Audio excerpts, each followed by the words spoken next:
जब last class में हमने काम किया था तो हम लोगों ने स्टार्ट किया था इंट्रोडक्शन से। हम लोगों ने बोला कि हमारे पास हर रोज़ का काम आता जा रहा होगा। फिर हम लोगों ने बोला गिटहब क्यों पढ़ते हैं, वर्जन कंट्रोलिंग का बोला, फिर टीम वर्क की बात की हम लोगों ने, और फिर हमने बोला कि हम अपने कोड को प्रोडक्शनाइज वगैरह करने के लिए भी उसको हम लोग मैनुअली इस्तेमाल करते हैं। फिर हमने बोला कि हमारे पास दो टाइप की रेपोज होती हैं। एक होती है रिमोट रेपो जो हमारे पास यहाँ पर होती है, क्लाउड के ऊपर होती है, मतलब ऑन ब्राउज़र होती है। दूसरी हमारे पास लोकल रेपो होती है जो हमारे लोकल सिस्टम में हम लोग उसको क्लोन करके बनाते हैं।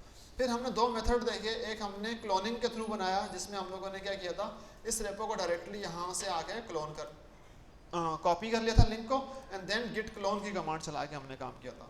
और दूसरे वाला में हमने विदाउट क्लोनिंग मीन्स इसको क्लोन नहीं किया था, बट हम लोगों ने क्या किया था, एक लोकल फोल्डर बनाया था और उसको इससे कनेक्ट किया था using git remote add origin के थ्रू। ठीक है, ये जो कमांड चलाई थी हम लोगों ने गिट रिमोट एड ओरिजिन के थ्रू, हम लोगों ने इसके थ्रू अपनी लोकल रेपो को क्लाउड से कनेक्ट किया था और नीचे से पॉइंट किया था कि वहाँ से कोई भी चीज़ पुश कर रहे थे वो हमारी रिमोट रेपो के ऊपर आ रही थी। यहाँ तक आप लोगों ने चीज़ें कवर कर ली थी। अब आज अगर आप देखो तो हम लोग टीम वर्क सीखेंगे, और टीम वर्क के लिए क्या होता है कि आपको ब्रांचिंग का कॉन्सेप्ट समझ में आना चाहिए। तो आज हम जो टॉपिक कवर करेंगे उसके अंदर वो हमारे पास क्या होगा, मेन टॉपिक जो है हमारा वो क्या है, ब्रांचिंग का। तो हमारे पास अब जो चीज़ है वो क्या है, मेथड। ओके, मेथड नहीं बोलेंगे, मैं ब्रांचिंग का कॉन्सेप्ट बोलूँगा, ब्रांचिंग, या इसको हम लोग बोलते हैं टीम वर्क। ठीक है, टीम वर्क कैसे करते हैं। तो हम लोग आज जो कॉन्सेप्ट देखेंगे वो हमारे पास है ब्रांचिंग का कॉन्सेप्ट। अब ब्रांचिंग के कॉन्सेप्ट के लिए हमारे पास जो चीज़ें हैं वो ये हैं कि आपको सबसे पहले क्या ये समझ में आना चाहिए, लास्ट टाइम पर जब भी हम कोई काम कर रहे थे हम कौन सी ब्रांच में डाल रहे थे, मेन ब्रांच में डाल रहे थे। और वो मेन ब्रांच क्या थी आपकी यहाँ दिख भी रही थी। और अगर यहाँ देखो तो अभी हमारे पास इस रेपो के अंदर जो हमने लास्ट क्लास में बनाई है इसमें और कोई भी ब्रांच नहीं है। आ रही है समझ में, कोई भी ब्रांच नहीं है। तो हमारे पास क्या होता है, हम लोग क्या करते हैं जब भी हम लोग प्रोडक्शन लेवल पर या सॉफ्टवेयर इंजीनियरिंग की बेस्ट प्रैक्टिसेस को इस्तेमाल करते हैं तो we don't touch our main branch. तो लेट सपोज अगर मैंने बोल दिया कि ये मेरी क्या है, ये मेरी मेन ब्रांच है, तो मैंने अपनी मेन ब्रांच को सिर्फ प्रोडक्शन के लिए बोलना है। मींस इसको हम लोग मेन भी बोलते हैं और इसको हम लोग प्रोड भी बोलते हैं, मींस प्रोडक्शन की ब्रांच भी बोलते हैं। तो ये वो ब्रांच है जिसको आप टच नहीं करते नॉर्मल काम के लिए।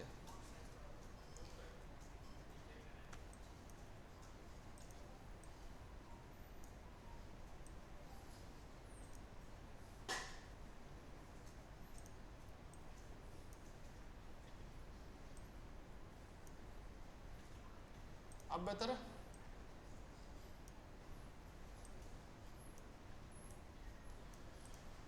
ठीक है, तो हम लोग क्या बोलते हैं कि हम लोग अपनी मेन ब्रांच के ऊपर कभी भी कोई भी काम नहीं करेंगे। ठीक है, हम तब काम करेंगे जब हमें अश्योरिटी होगी, 110% हमें पता होगा कि हमारा कोड जो है वो बिल्कुल सही एग्जीक्यूट हो रहा है, हमारा कोड जो है वो ब्रेक नहीं हो रहा और हमारे कोड में कोई भी फ्लॉ नहीं आ रहा। मतलब जब हमें अश्योरिटी होगी हमारा कोड सही चलेगा तो हम लोग मेन ब्रांच में डालते हैं। तो अब हम क्या करेंगे, हम इसको प्रोड को हम बोल देंगे कि भाई ये हमारी एक ब्रांच है। बट इससे पहले हम लोग क्या करते हैं, अगर सॉफ्टवेयर बेस्ड इंजीनियरिंग प्रैक्टिसेस की बात करें तो हम लोग एटलीस्ट दो ब्रांचेस और बनाते हैं। ठीक है, एटलीस्ट दो ब्रांचेस और बनाते हैं। ठीक है, अब वो दो ब्रांचेस के नाम क्या क्या होते हैं, एक को हम लोग बोलते हैं डेवलपमेंट। ठीक है, डेव ब्रांच बोलते हैं, मैं शॉर्ट फॉर्म में लिख रहा हूँ। ठीक है, एक को डेव बोलते हैं और एक को हम लोग बोलते हैं स्टेज। नॉर्मली अल्फाज में बोलते हैं कि भाई प्रोड में जाने से पहले जो होता है ना हम बोलते हैं ये स्टेज है, बट ये वेयर हाउसिंग के कॉन्सेप्ट में स्टेज बोलते हैं। बट यहाँ पर हम इसको बोलते हैं UAT, user acceptance testing, UAT की ब्रांच है आपकी। ठीक है, तो अभी हाँ आपको जो चीज़ समझ में आई वो ये है कि आपके पास क्या होगा जब आप सॉफ्टवेयर बेस्ट प्रैक्टिसेस की बात करोगे या टीम वर्क की बात करोगे तो आप लोगों ने ब्रांचेस बनानी है।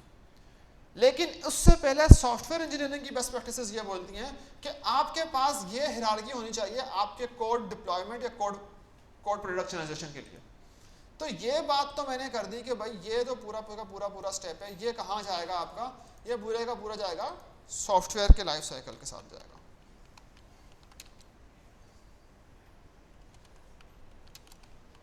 मीन्स सॉफ्टवेयर आपका ऐसा ही बिल्ड होगा, ठीक है।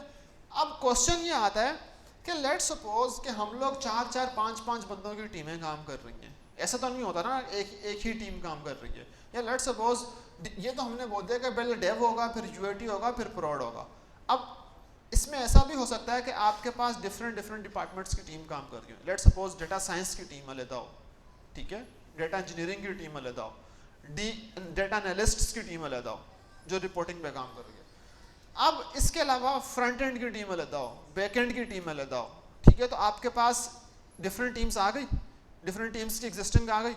या लेट्स सपोज फाइनेंस का डिपार्टमेंट का अलग सा काम चल रहा है, दूसरों का अलग। तो बताने का मकसद ये है कि यहाँ पर डेव के ऊपर भी डिफरेंट टीम्स काम कर सकती हैं। अब एग्जांपल के तौर पे अगर मैं बोलूँ कि भाई हमारे पास क्या है, हमारे पास एक डेटा इंजीनियरिंग की टीम है, एक डेटा साइंस की टीम है, और मैंने बोल दिया इसके अलावा 2 टीम हमारे पास और हैं जो क्या कर रही हैं, फ्रंट एंड और बैक एंड पे काम कर रही हैं।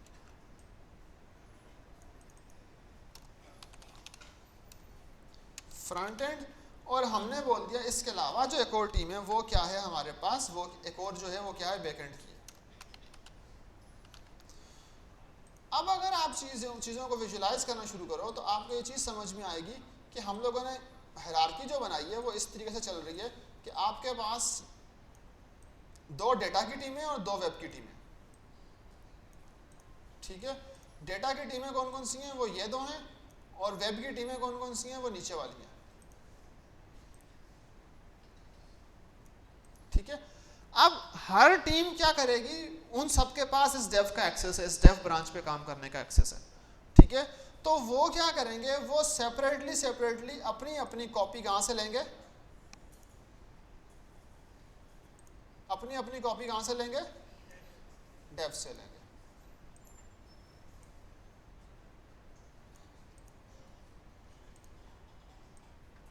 और डेव में जब सबका काम आ जाएगा, डेव ठीक से चल रहा होगा, उनको लगता होगा कि डेव ठीक है, तो वो क्या करेंगे, उस कोड को क्या करेंगे, अपग्रेड करके कहाँ डाल देंगे, यूएटी के अंदर, यूजर एक्सेप्टेंस टेस्टिंग के अंदर।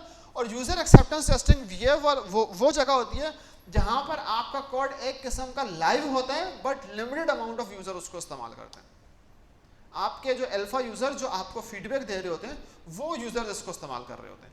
जब उनकी तरफ से फीडबैक सही आता है, डेटा सही है, यूआई ठीक है, बैकएंड ठीक है, और एप्लीकेशन फंक्शनली प्रोग्रामिंगली सही चल रही है, तो आफ्टर लेट सपोज 5 डेज और 6 डेज आपका कोड प्रमोट होता है प्रोडक्शन के अंदर, जब आपकी मास लेवल का यूजर के पास जाता है। आई समझ में? तो आपके कोड की हायरार्की है। अब डेटा इंजीनियरिंग के अंदर भी लेट सपोज आपके पास डिफरेंट टीम्स काम कर रही हो। लेट सपोज मैं काम कर रहा हूँ डेटा इंजीनियरिंग, एक बंदा, लेट सपोज एक और बंदा काम कर रहा है, अयान काम कर रहा है, या लेट सपोज तीन बंदों की टीम डेटा इंजीनियरिंग की है, 3 की इनकी है, 3 की इनकी है, 3 की इनकी है। तो वो क्या करेंगे, हर एक बंदा यहाँ से ब्रांच लेगा, ठीक है। तो अब क्या होगा, इसीलिए टीम लीड की जरूरत पड़ती है आपको कि हर बंदा पहले अपने डेटा इंजीनियरिंग की जो भी सॉफ्टवेयर पे, जो भी इस पे स्पेसिफिक पार्ट पे काम कर रहा है, वो यहाँ पुश करेगा, फिर यहाँ से आपका लीड उठा के कोड कहाँ डालेगा, यहाँ डालेगा आफ्टर रिव्यू। फिर यहाँ से कोड आपका जो टीम लीड का जो लीड होता है वो रिव्यू करके आगे लेके जाते हैं, पुश करवाते हैं चीज़ों को। तो आपके पास हायरार्की इस तरीके से बनती है। इस तरीके से आपका कोड का पूरा लाइफ साइकिल जो है वो मैनेज हो रहा होता है, चीज़ें इस तरीके से चल रही होती हैं। ये चीज़ समझ में आ गई? तो अब अगर आप देखो तो इस पूरे कॉन्सेप्ट के अंदर ब्रांचिंग का कॉन्सेप्ट कितना इंपॉर्टेंट है। अगर आपको ब्रांचिंग बनानी ही नहीं आती या काम करना नहीं आता, तो आप तो कोड ही नहीं कर सकते। कोड तो चलो आपने प्रोग्रामिंग सीख ली, बट आपको लाइफ साइकिल में काम करना नहीं आता, तो भी आपके लिए मसला है। इसलिए ये स्किल्स सिखाई जा रही है, डेटा गिटहब और वर्जन कंट्रोलिंग इसलिए सिखाई जा रही है आप लोगों को, ठीक है।